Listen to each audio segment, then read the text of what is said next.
เป็นนางงามมายายกมากุศลผลบุญดังเก่าตาหน้าเจ้าปอทองคำป่าวิญญาณปอทองไปอยู่ทางใดหาจากห้องมายังฐานะดีนี่มือสันวันดีจึงมามีเต้าแหลมว่าหลอนบทนี้อย่าได้ใครจ่าสถาแม่จันทาคำป้าแม่เจ้าเพิ่นมารวมกินตานเป็นเจ้าภาพเก่าตานหาแม่บัวแก้วกับป่อทองคำป้าป่อเฮยแม่เฮยอยู่ตั้งอะไรหาใครมารับปะของตานเธอเจ้าบัวกับอาแม่ท้าคำป่าได้ตานไว้แล้วป่อทองแม่บัวแก้วคำรินได้ตายอย่าไปอยู่ที่ไหนป่อเจ้าตะแลงเป็นนกแลมาเกาะอยู่ปลายเก้าเป้าตะแลงเป็นนกเป่ามาเกาะอยู่เก้าลำใหญ่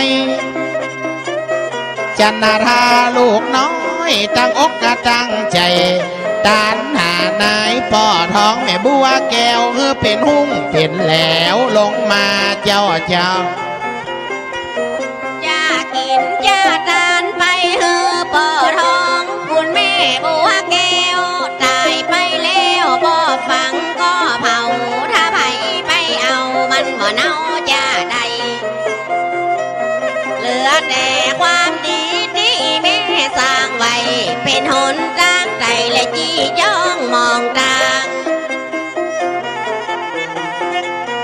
ขอแม่บัวแก้วไหว้กับหลังหันมาคืนบ่ดันมาวันก็ได้ไปยุกอยู่ในข้าใจมาเดียวนี้ยังบัดเต้าแต่นั้นแม่จันสีมูลละยามเมื่อใดมาปะจังสอบานไก่แม่ก็เลยถวายยอดตานใส่เก้าอย่าตานหาพ่อสมในวันนี้เรากับมันดาแม่เจ้าแม่แก้วตายไปนามสกุลวงใจทิพย์ปากันดาบจีดตายลูกอย่าตานไปแล้วเนาะแม่ข้าอยู่ตั้งได้จ่าเจิญมาเจ้าแอมบัดเจ้าแต่นั้นยกยืนย่อปันนี่คุณขันคำใส่อันเจ้าอย่ายกกุศลยังผลบุญนั้นเหล่าต้านหาต้านเจ้าแม่นางฝอยทอง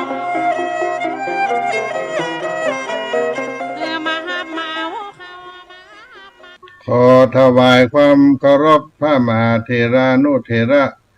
ครูบาอาจารย์เจ้าทั้งหลายจุตนจุองค์เจริญสุขเจริญธรรมจุงได้เกิดมีแก่ท่านสาธุชนพุทธบริษัททั้งหลายที่ได้สดับรับฟังธรรมะทางสถานีวิทยุคลื่น FM 104.50 เมกะเฮิรตซ์สถานีวิทยุรายการธรรมะคณะสงฆ์จังหวัดเชียงใหม่ในคลื่น 104.50 นี้สถานีที่ตั้งอยู่วัดฝ่ายหินตำบลสุเทพอำเภอเมืองจังหวัดเชียงใหม่โดยมีผู้อำนวยการสถานีก็คือท่านพระครูสมุวิสุวัฒน์วรกิจโจเจ้าวาดวัดฝ่ายหินได้กำกับการดูแล ส่งสัญญาณไปทั่วทิศทั่วไทยทั่วบ้านทั่วเมืองทางเฟซเพจทีวีออนไลน์ไลฟ์สดให้ท่านสาธุชนทั้งหลายที่ได้สนใจ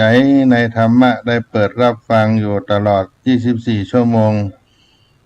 ยามค่ำยามเย็นวันนี้ก็ตกตาของ สารธรรม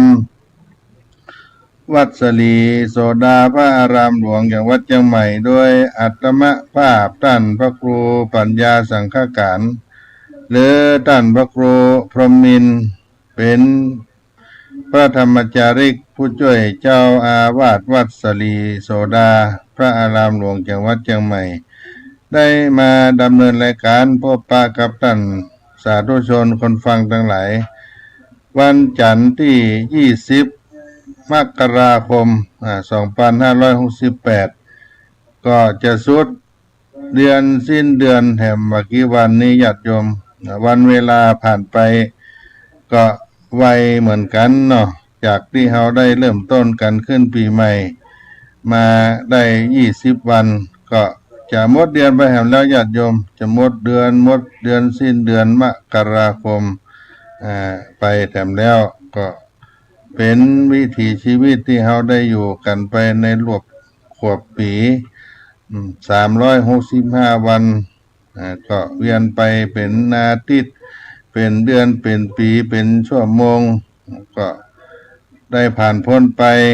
อายุก็ได้ผ่านไปแถม1 ปีเข้าปีใหม่มาก็จะได้ผ่านไปแถมก็ได้มาก็ลาไปได้มาคืออายุลาไปก็คือการเวลาล่วงเลยไปต้นรายการวันนี้ก็จะได้นำเอาสุภาษิตล้านนาไทยโบราณคำสอนของคนเมืองพ่อมอนแม่มอนพ่ออุ้ยแม่อุ้ยปู่ตาน้าลุงพ่อแม่ได้ก้อนไกลเอาเป็นสุภาษิตคำสอนเอามาปั่นมาฝากพี่น้องท่านคนฟังทั้งหลายวันนี้จะได้นำเสนอในบทที่ว่าไก่งามย้อนขน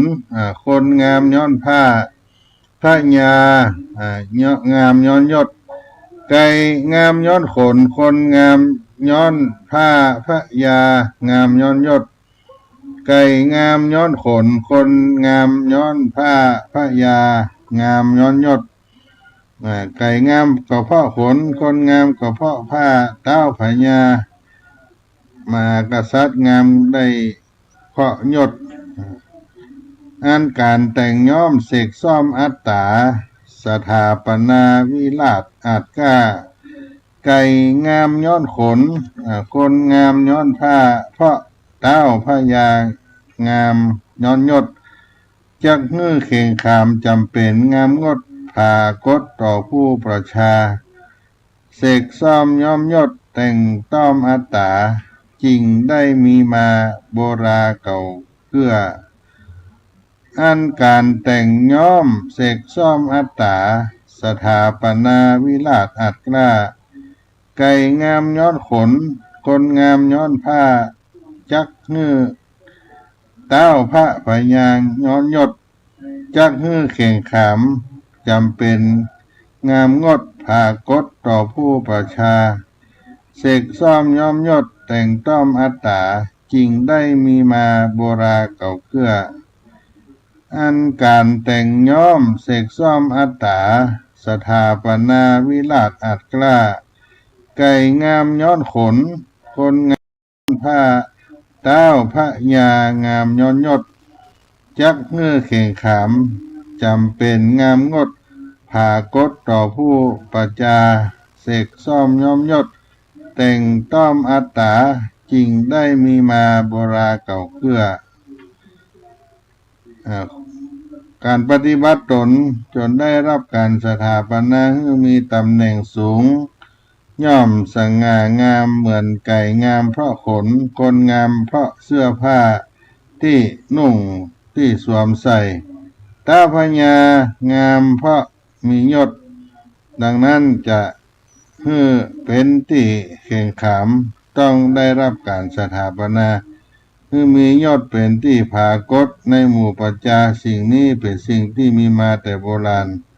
ไก่งามย้อนขนคนงามย้อนผ้าพญางามย้อนยศก็เป็นสุภาษิตล้านนาไทยเอามาปั่นมาฝากพี่น้องท่านสาธุชนคนฟังทั้งหลายในต้นรายการเมื่อค่ำยามเย็นวันนี้กับบรรยากาศที่ยังเหน็บหนาวกันอยู่ในช่วงฤดูกาล หน้าหนาว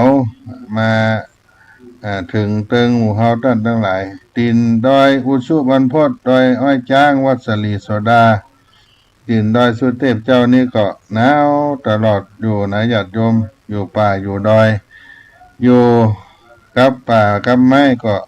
อากาศก็หนาวก็เย็นแต่ว่าเมื่อช่วงกลางวันนี้ก็มีแสงแดดให้ความอบอุ่นอยู่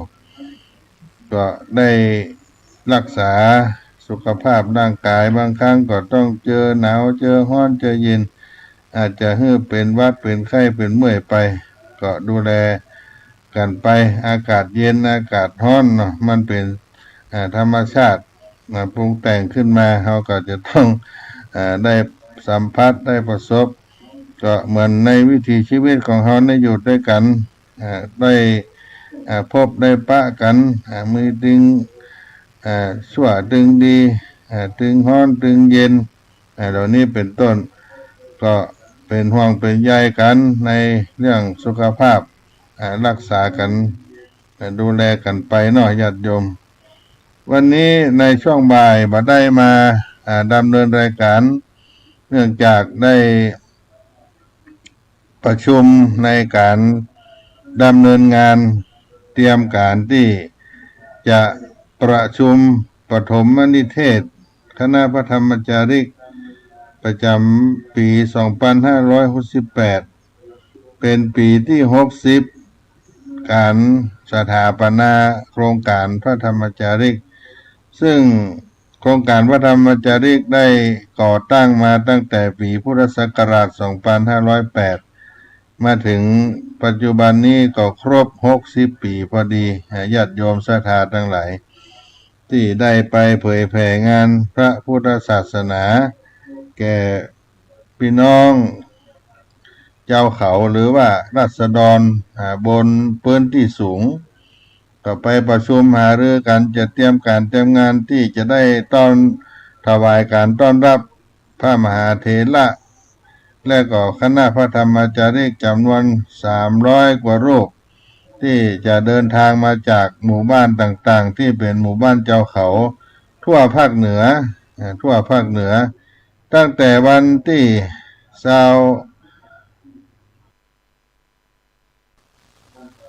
25ถึงวันที่28ญาติโยมทั้งหลายก็จะมาประชุมจุ่มนุมกันอยู่ที่วัดสลีโสดาเพื่อมาพบมาเสวนากันในด้านการเผยแผ่งานพระพุทธศาสนาเพราะพระธรรมจาริกนั้นก็คือจารถาภิกขเวจาริกังพระโหชหิตายะพระโหสุขายะเป็นพุทธพจน์ที่ได้กล่าวไว้ที่กล่าวเป็นภาษาไทยว่าพวกเธอทั้งหลายจงเที่ยวจาริกไปเพื่อประโยชน์แก่พวกเธอทั้งหลายจงเที่ยวจาริกไปเพื่อประโยชน์สุขแก่มหาชนทั้งหลายเพื่อความเอ็นดูโลกเพื่อประโยชน์เพื่อความเกื้อกูลเพื่อความสุขทั้งแก่เทวดาและมนุษย์ทั้งหลายจงแสดงธรรมให้งดงามในเบื้องต้นงดงามในท่ามกลางงดงามในเบื้องปลายนี่เป็นพุทธพจน์บาลีที่เป็นชื่อนามของธรรมจาริกก็คือจารถาภิกขเวจาริกังพระโหชนะหิตายะพระโหชนะสุขายะเพื่อประโยชน์สุขแก่มหาชนทั้งหลายอันนี้ก็เป็นเรื่องราวของงานเผยแผ่พระพุทธศาสนาบนพื้นที่สูงพระธรรมจาริกนั้นได้ตั้งเมื่อ 2508เรียกตามชื่อที่ได้กล่าวไว้ก็คือโครงการพระธรรมจาริกซึ่งมีคณะพระธรรมจาริกเป็นผู้ดำเนินการก็คือพระภิกษุสามเณรที่ได้มาอยู่ในโครงการนี้ขึ้นเผยแผ่งานพระพุทธศาสนาแก่พี่น้องเจ้าเขาในหมู่บ้านบนดอยที่เป็นพี่น้องชนเผ่าต่างๆทั่วภาคเหนือจนถึงภาคเหนือตอนล่างภาคกลางตอนบนไปถึงกาญจนบุรี ขึ้นมาถึงเพชรบูรณ์กำแพงเพชรจังหวัดอุทัยธานีจังหวัดสุโขทัยเหล่านี้เป็นต้นก็ไปจาริกธรรมขึ้นมาตั้งเหนือเฮาก็ทั่วภาคเหนือ8 จังหวัดภาคเหนือตอนบนลงไปถึงจังหวัดตากจังหวัดจังหวัดแม่ฮ่องสอนจังหวัดตากเหล่านี้เป็นต้นก็จาริกธรรมไปจาราธาภิกขเวซึ่งพระภิกษุสามเณรเหล่านี้ขึ้นไปแล้วถ้าเข้ามาอยู่ในโครงการก็ต้องเรียกว่าพระธรรมจาริกจาริกเอาพระธรรมขึ้นไปสู่บนเขาบนดอยไปเผยแผ่พระพุทธศาสนาสืบอายุพระพุทธศาสนาแห่งองค์พระสลีสัพพัญโญสัมมาสัมพุทธเจ้าพระธรรมจาริกเผยแผ่งานกระจายไปทั่วจังหวัดต่างๆภาคเหนือภาคกลางตอนภาคเหนือตอนล่างภาคกลางตอนบนที่กล่าวไปก็เป็นบุคคลที่สำคัญในการเผยแผ่พระพุทธศาสนาตามหมู่บ้านเจ้าเขาเผ่าต่างๆเพราะฉะนั้นขึ้นไปอยู่ตามหมู่บ้านก็จะไปตั้งวัดพระธรรมจาริกขึ้นแต่เดิมใช้คำว่าอาสมพระธรรมจาริกก็คือวัดพระธรรมจาริกในปัจจุบันนี้นั่นเองเพราะว่าโครงการนั้นเราได้ตั้งกันขึ้นมาตั้งแต่ปี2508ที่คือพี่น้องเจ้าเขาได้รู้เรียนศึกษาและเข้ามาเป็นพุทธมามะนับถือพระพุทธศาสนาได้เลื่อมใสศรัทธาแล้วก็จะได้ช่วยกันสืบทำคำสอนไปถวายไปปั่นมือแก่อย่างพี่น้องชาวไทยภูเขาเพราะฉะนั้นการที่ได้เผยแผ่งานพระพุทธศาสนานี้ก็ถือว่าได้เป็นพระหูชนะหิตายะพระหูชนะสุขายะเพื่อความสุขกายสุขใจแก่พี่น้องบนเขาบนดอยพี่น้องสาธุชนทั้งหลายที่เคยอยู่ใกล้หมู่บ้านพี่น้องบนดอยอย่างจังหวัดเชียงใหม่ของเขานี่ก็มีบ้านขุนจ้างเขียนที่ติดกับหมู่บ้านมงดอยปุยน่ะก็เป็นหมู่บ้านที่อยู่ในโครงการเป็นเผ่ามงพี่น้องมงบ้านขุนช่างเขียนนะก็อยู่ใกล้เมืองไปตังแม่ริมบ้านแม่ริมของเฮาก็มีบ้านหนองหอยบ้านหนองหอยเก่าบ้านแม่ขี้บ้านบอกจันบอกเตยแล้วก็บ้านพระธรรมจาริกที่อยู่ในเขตอำเภอแม่ริมอำเภอแม่แตงก็มีบ้านต้นลุงสลีดงเย็น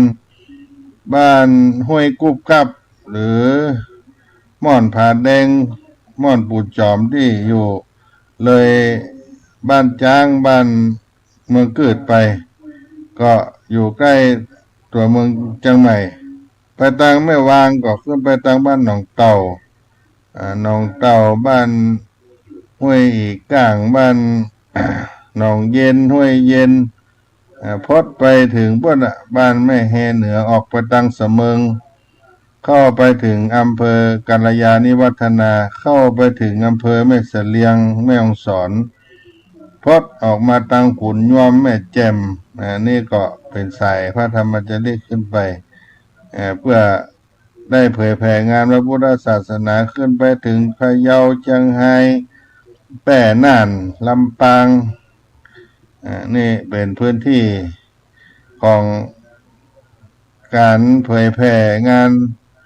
พระพุทธศาสนาที่ไปอยู่กับพี่น้องหมู่บ้านที่เป็นพี่น้องเจ้าเขาที่อยู่บนเขาได้พัฒนาในด้านจิตใจ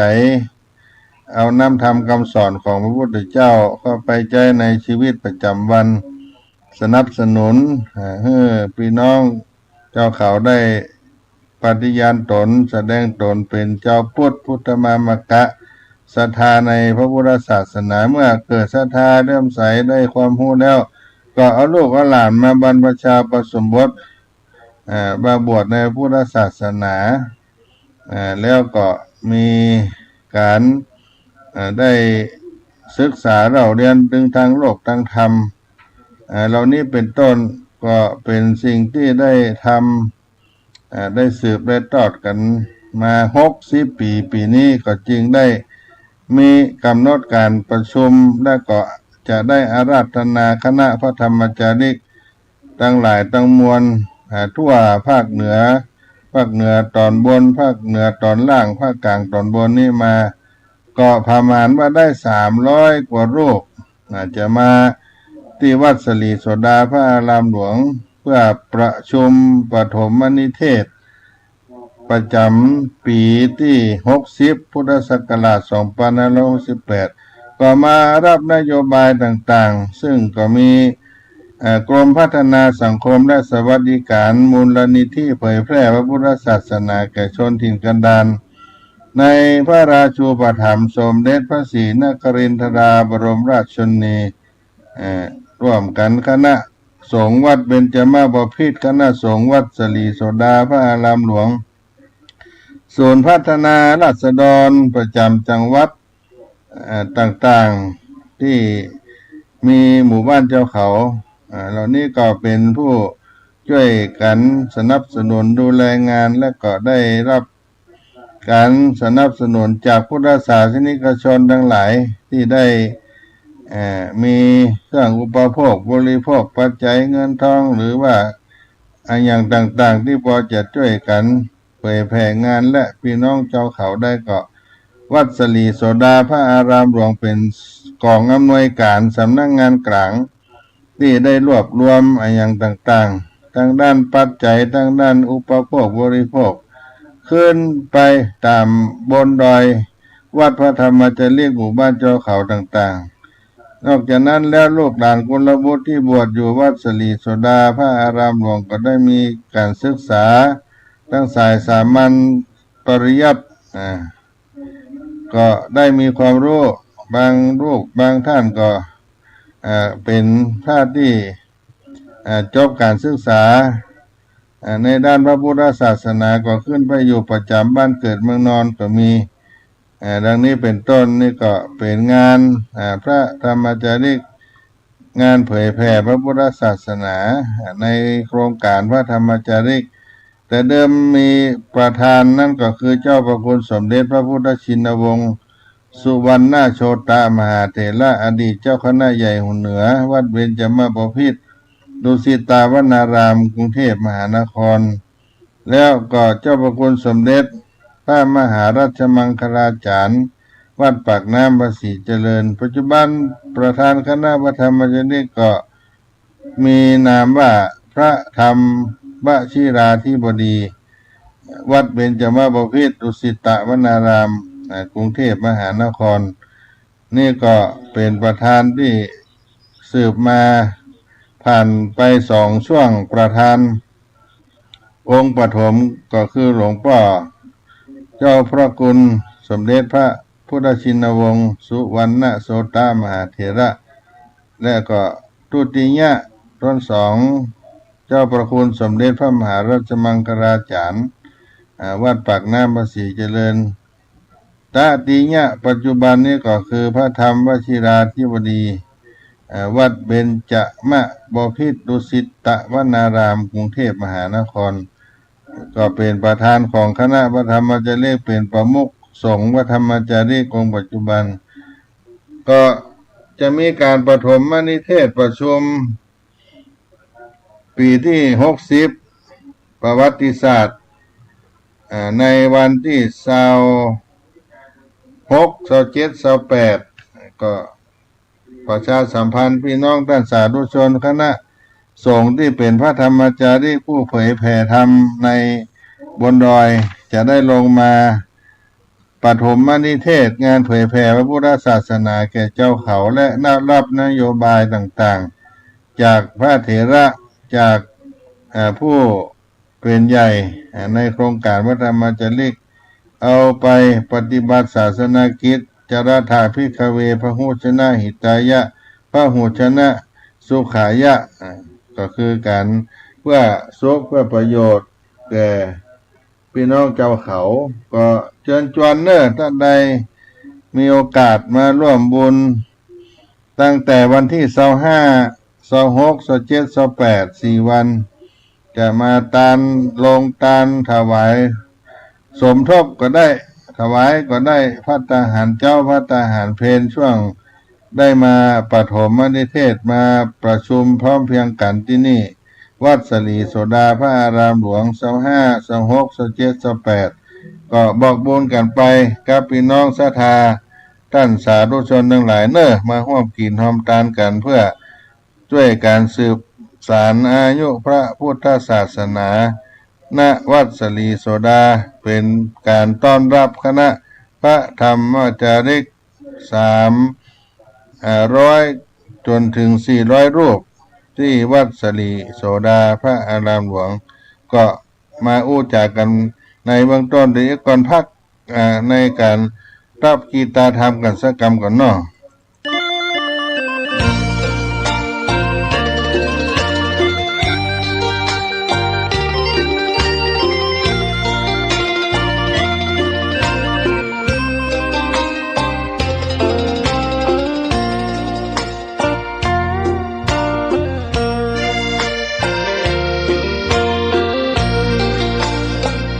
ร่มใดไหนเล่า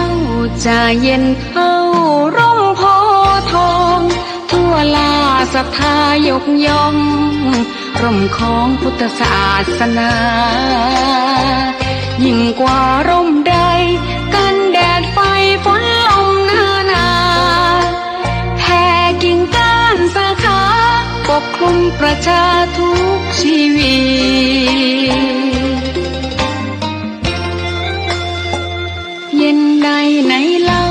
จะเทียมเท่าเย็นใจพระธรรมที่ทรงตรัสไว้เป็นความจริงใสตรัสไว้ด้วยดีผู้ทำเห็นเองไม่จำกัดการเวลานาทีผิดถูกแก้กันตรงนี้จะไม่มีเรื่องราวก่อกวนพุทธศาสนาเชื่อมมากับเมืองสยามวัดบ้านโรงเรียนเขตคามปฏิบัติตามแม่ยามเรรวนคิดทำสิ่งใดเป็นไปเพื่อประโยชน์ทั้งมวลทำดีละสิ่งยั่วยวนขนึงครวญทางสายกลางชนะในเล่าจะเทียมเท่าชนะตนยิ่งใหญ่ในทุกแห่งหนยิ่งกว่าชนะคนในสงครามไม่มีกลับแพ้ไม่มีเรื่องแย่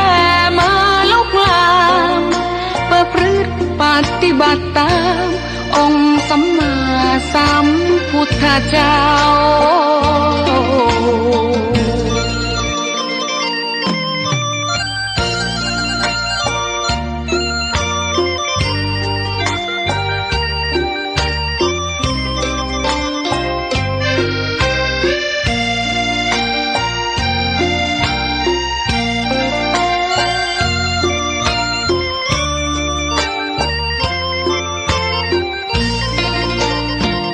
พุทธศาสนาเชื่อมมากับเมืองสยามวัดบ้านโรงเรียนเขตคามปฏิบัติตามแม่ยามเรรวนคิดทำสิ่งใดเป็นไปเพื่อประโยชน์ทั้งมวลทำดีละสิ่งยั่วยวนขนึงครวญทางสายกลางชนะในเล่าจะเทียมเท่าชนะตนยิ่งใหญ่ในทุกแห่งหนยิ่งกว่าชนะคนในสงครามไม่มีกลับแพ้ไม่มีเรื่องแย่มาลุกลามประพฤติปฏิบัติตามองค์สัมมาสัมพุทธเจ้า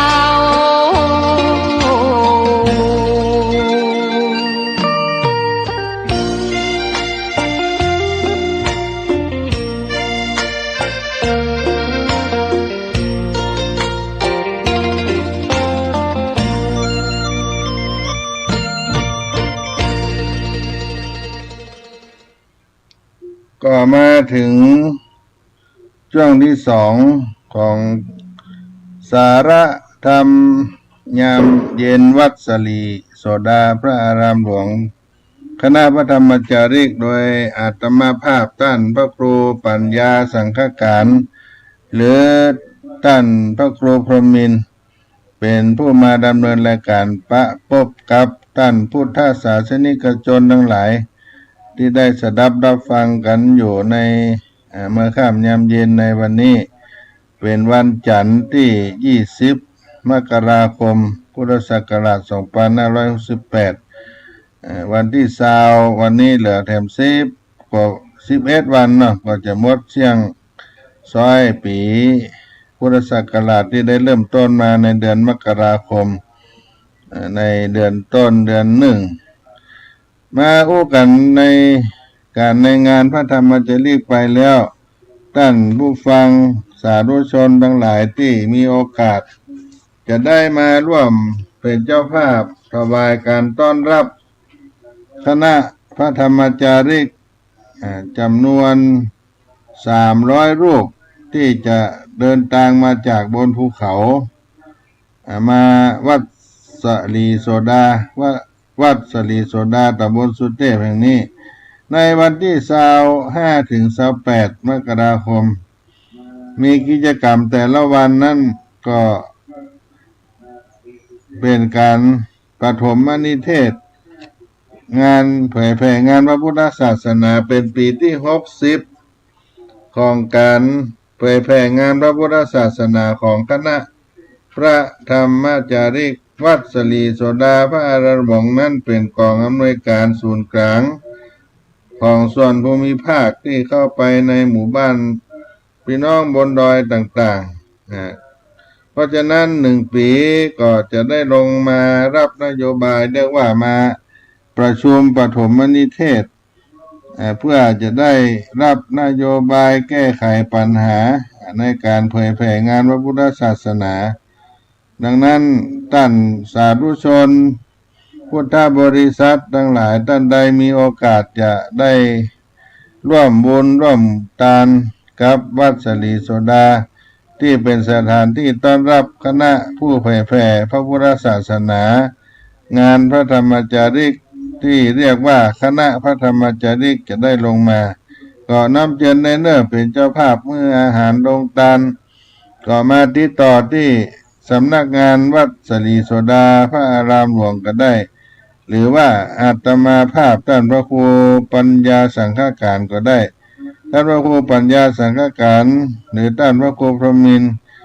ก็มีเบอร์โทรศัพท์061-178-5839 จะสอบถามถ้าหากมีจิตใจเป็นบุญกุศลจะให้ทานอุปถัมภ์การได้ต้อนรับคณะพระธรรมจาริกที่เดินทางมาสังฆายนาธรรมมาประชุมหารือการเผยแผ่งานพระพุทธศาสนางานพระธรรมจาริกที่วัดสลีโสดาแล้วก็จะขึ้นไปหมู่บ้านเจ้าเขาที่มีวัดพระธรรมจาริกมีพี่น้องบนเขาบนดอยศรัทธาในพระพุทธศาสนาบนเขาบนดอยก็มาร่วมเป็นเจ้าภาพกินทานกันได้ที่วัดสลีโสดาพระอารามหลวงเนอวันที่25 26 27 28ในการนี้ก็มี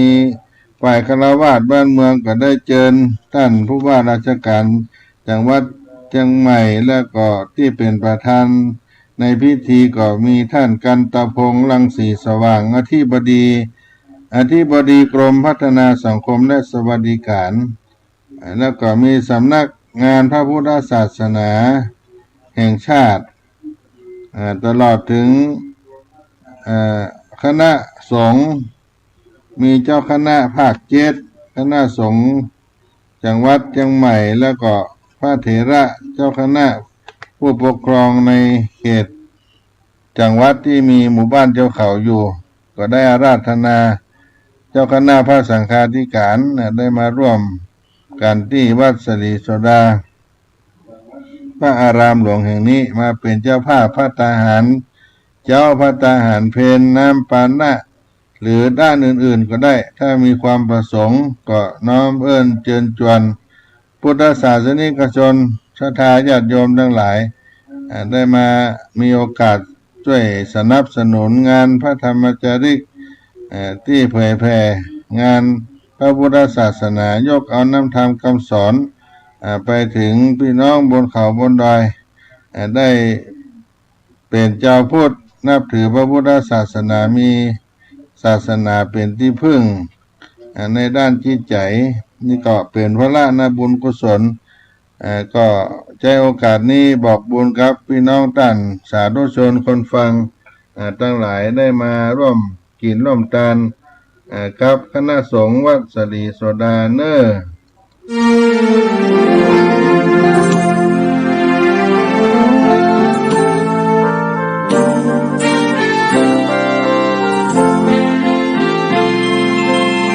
ดินแดนถิ่นดงธุรกันดารมีนามเรียกขานของศิษย์พระตถาคตผู้ออกเผยแผ่ธรรมะแก่ผู้รชนมิให้มองมนปลดทุกข์ด้วยทางธรรม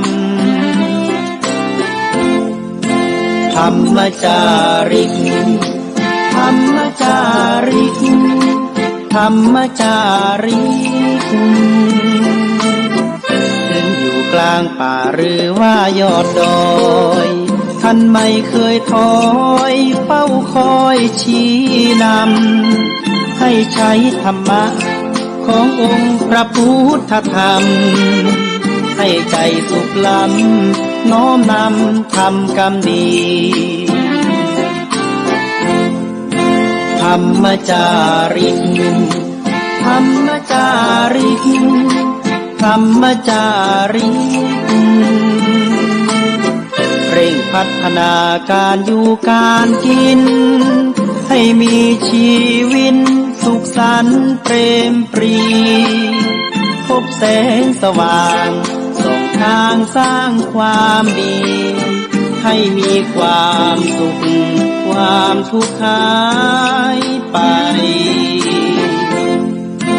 ธรรมจาริกธรรมจาริกธรรมจาริก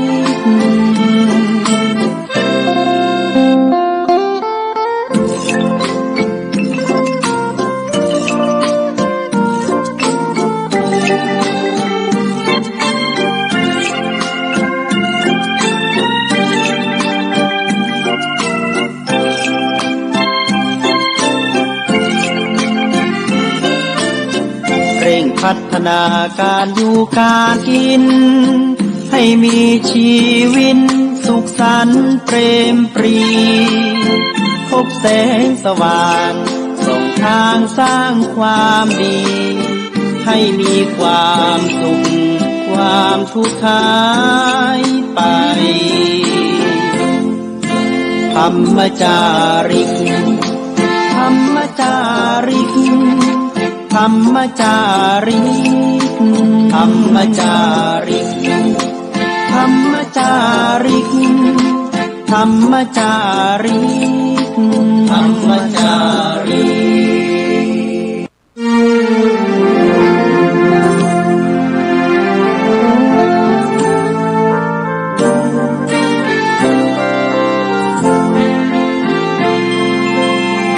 กแดนถิ่นดงธุรกันดารมีนามเรียกขานของศิษย์พระตถาคตผู้ออกเผยแผ่ธรรมะแก่ผู้รชนมิให้มองมนปลดทุกข์ด้วยทางธรรมธรรมจาริกธรรมจาริกธรรมจาริกถึงอยู่กลางป่าหรือว่ายอดดอยท่านไม่เคยถอยเฝ้าคอยชี้นำให้ใช้ธรรมะขององค์พระพุทธธรรมให้ใจสุขล้ำ น้อมนำทำกรรมดี ธรรมจาริก ธรรมจาริก ธรรมจาริก เร่งพัฒนาการอยู่การกิน ให้มีชีวิตสุขสันต์เปรมปรี พบแสงสว่างส่องทางสร้างความดี ให้มีความสุขความทุกข์หายไป ธรรมจาริก ธรรมจาริก ธรรมจาริก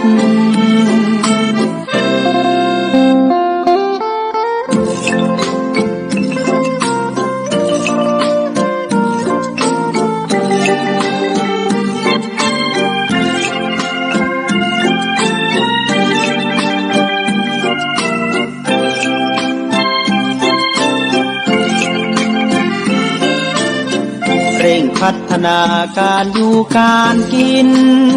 ให้มีชีวิตสุขสันต์เปรมปรี พบแสงสว่างส่องทางสร้างความดี ให้มีความสุขความทุกข์หายไป ธรรมจาริก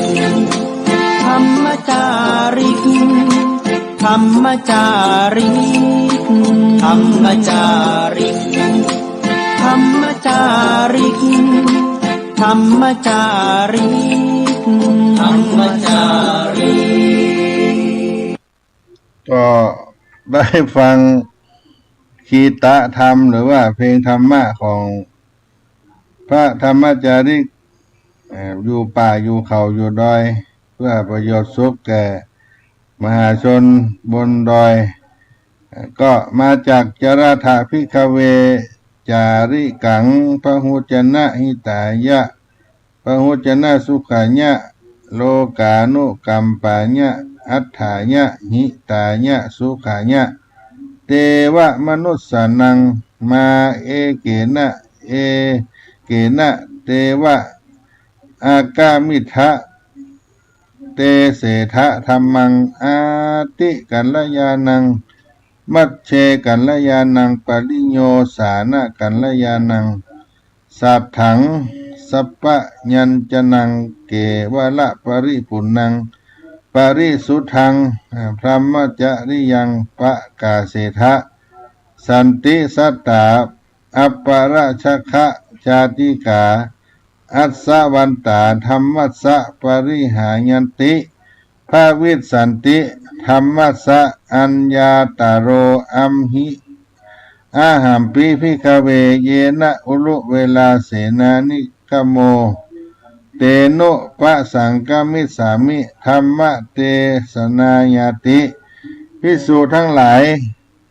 เธอทั้งหลายจงจาริกทำไปเพื่อประโยชน์และความสุขแก่หมู่คนทั้งหลายคนหมู่มากเพื่ออนุเคราะห์โลกเพื่อประโยชน์เกื้อกูลและความสุขแก่เทวดาและมนุษย์ทั้งหลายเธอจงอย่าได้ไปรวมทางเดียวกันสองโลก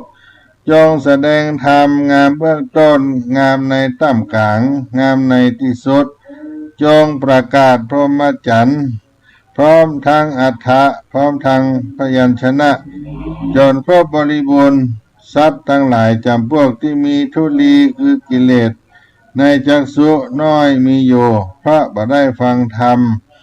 ย่อมเสื่อมผู้รู้ทั่วถึงธรรมจักมี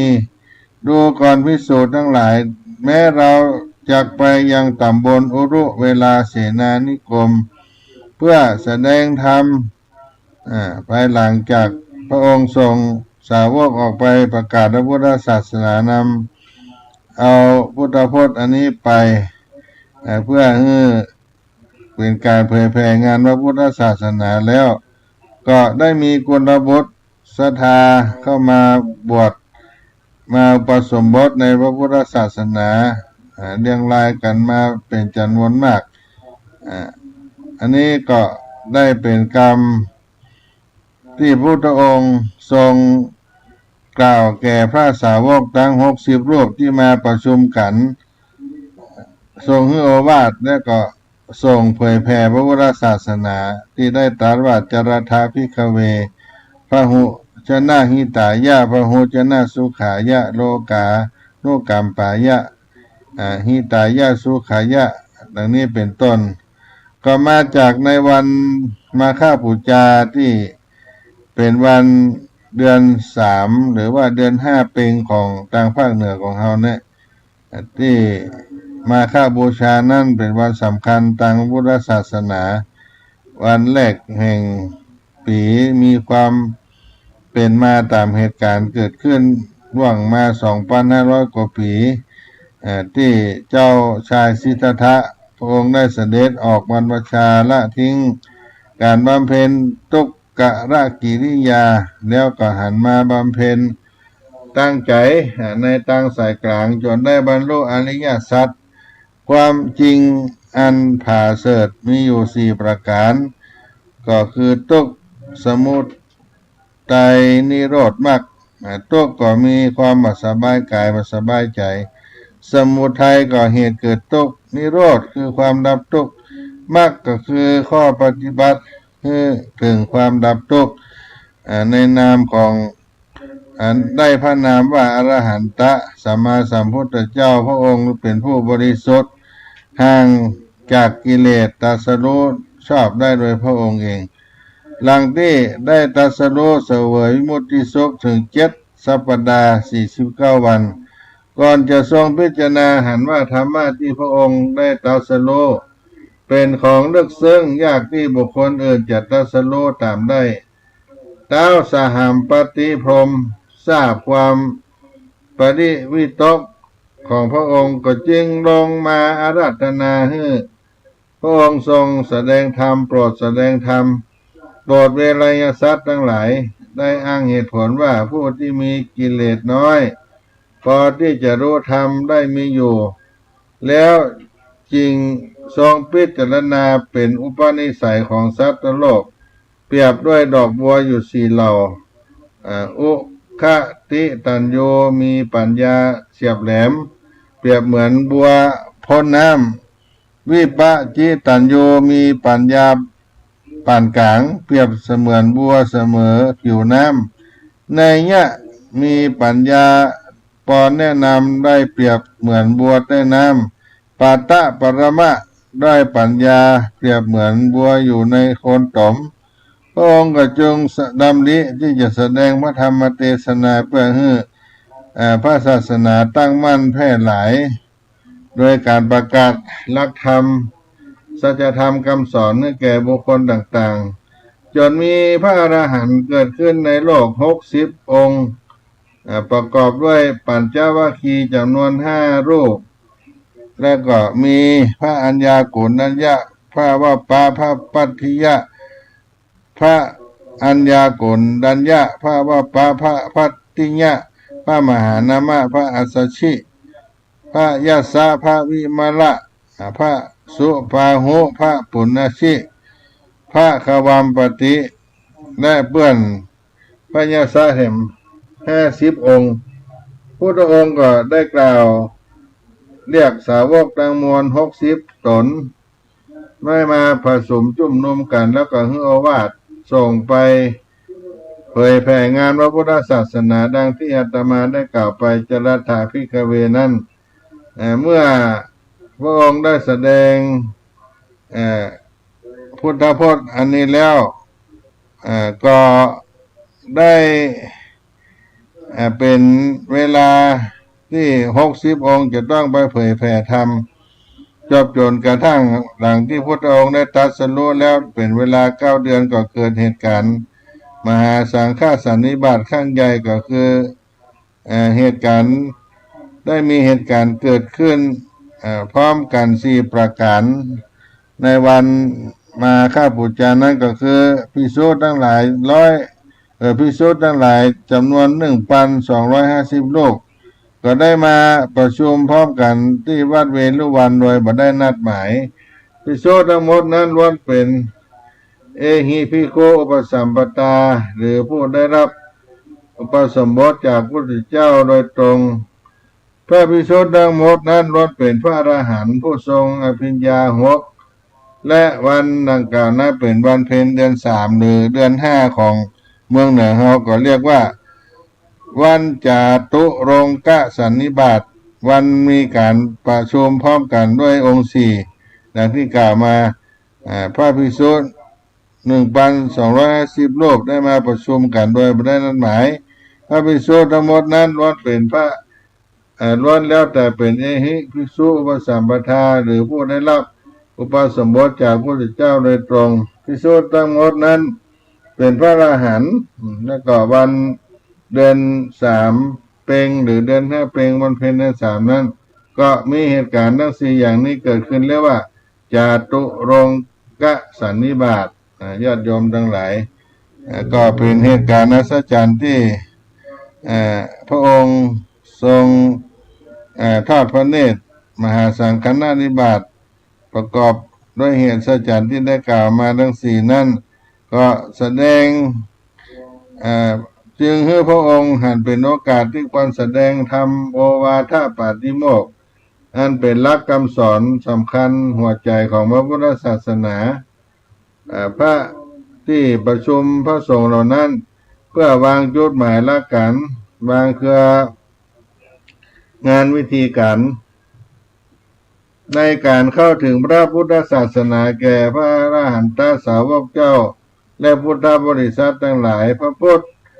องค์จึงทรงแสดงโอวาทปาติโมกข์เป็นพุทธพจน์3คาถากึ่งท่ามกลางมหาสังฆสันนิบาตนั้นมีใจความว่าสภาพป่าปัสสะอาการนังการไม่ทำบาปทั้งปวงกุศลสูปะสัมปตาการทำกุศลให้ถึงพร้อมสัจจิตตาปริโยทัปปนังการชำระจิตของตนให้ข่าวรอบเอตังพุทธศาสนังทำ3อย่างนี้เป็นคำสอนของพระพุทธเจ้าทั้งหลายขันติปรมังตโปติทิขาขันติคือความอดกลั้นเป็นธรรมเครื่องเผากิเลสอย่างยิ่งนิพพานังปรมังสุขังวาตันติพุทธาผู้รู้ทั้งหลายกล่าวว่านิพพานว่าเป็นธรรมอันยิ่งนาหิปัปปสิโตปะรูปคาติผู้กำจัดสัตว์อื่นว่าชื่อว่าเป็นบรรพชิตเลยสมโนโหติพลังวิหิทยันโตผู้ทำลายสัตว์อื่นให้ลำบากย่อมชื่อว่าไม่เป็นสมณะเลยอนุปวาโทอนุปคาโตการไม่พูดร้ายทำร้ายอปาติโมกเขจะสังวโรการสำรวมในปาติโมกข์มาตัญญูตาจะพัตตสมิงความเป็นผู้รู้ประมาณในการบริโภคปัฏฐะปันตันเจสยานังปันตันเจสยะนาสนังการนอนการนั่งในที่อันสงัดอาทิเจจะอโยโคความมันประกอบในการทำจิตยิ่งเอตังพุทธศาสนังทำ6อย่างนี้เป็นคำสอนของพระพุทธเจ้าทั้งหลายนี่ก็ได้มาจากวันมาฆบูชาที่พระธรรมจาริกเขาก็ได้เอาโอวาทธรรมที่กล่าวแก่ภิกษุอรหันต์เจ้าทั้งหลาย60 โลกเอามาการเป็นการเผยแผ่งานพระพุทธศาสนาได้สืบทอดกันมาจนถึงปัจจุบันนี้ก็ได้มามาจากกันกับพี่น้องท่านผู้ฟังทั้งหลายในเบื้องต้นสาระธรรมคำสอนของพระพุทธศาสนาแล้วก็ได้มามาจากกับท่านสาธุชนในเมื่อค่ำยามเย็นวันนี้ก็ประชาสัมพันธ์บอกการเข้าสารที่พระธรรมจาริก300 กว่ารูปจะเดินทางมาจากบนเขาบนดอยก็จะมาประชุมปฐมนิเทศท่านใดจะมาอุปถัมภ์การที่จะได้มีโอกาสทำบุญก็มาที่วัดสรีโสดาพระอารามหลวงหรือเบอร์อัตมาภาพท่านพระครูปัญญาสังฆการ0611785839ก็โทรมาติดต่อประสานงานได้ ที่จะมีโอกาสมาร่วมทำบุญ0611785839ได้ประชาสัมพันธ์บอกกล่าวไว้ในเมื่อค่ำยามเย็นวันนี้เวลากาละก็จะหมดเสียงไปจะได้ล่ำลาพี่น้องท่านผู้ฟังทั้งหลายไว้เพียงเก้าอี้ก่อนก็ก้อยมาปะมาพบกันในคราวต่อไปจัตตาโลธรรมาวัฏันติอายุวันโนสุขัง